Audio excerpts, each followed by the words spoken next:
Hi guys, welcome to Cara Motorhomes. Today we're going to have a quick look at a 2008 right hand drive Laika X695. It's a 4/5 berth motorhome.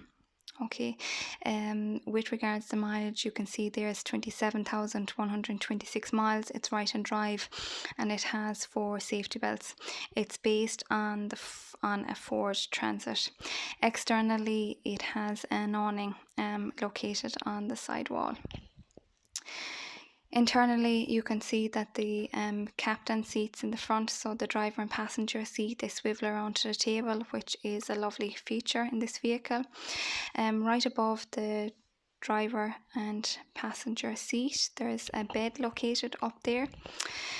I suppose I should have said at the very start of this that this motorhome is ideal for a family, and reason being is that you have the bed up overhead the cab and you have the bed at the rear of the vehicle, so if one person wants to get up, they still have a place to sit down, they still have a bit of comfort. Everyone doesn't have to get up to bed or get up together and go to bed together. Okay, in the kitchen area here, you can see that it has a 3-ring hob.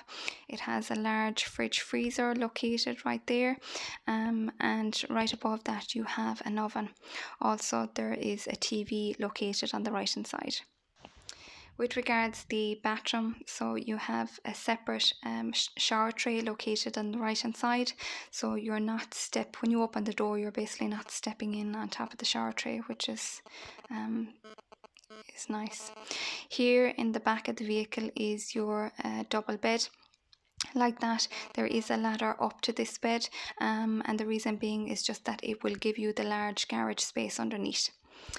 There is the front bed, so like that, there's obviously a ladder up to that bed as well, but as I've already mentioned, you have kind of 2 good size large double beds, and you still have your dinette area underneath, which isn't going to be compromised when that bed is down. I think that is about it on this unit, guys. Like that, if you have any questions or queries, or you want to look at something in further, or if you want further details on it, I should say, don't hesitate to give us a buzz. Either drop us a quick email or give us a ring, and we can certainly go through this vehicle with you. There's no problem. Thank you. Take care.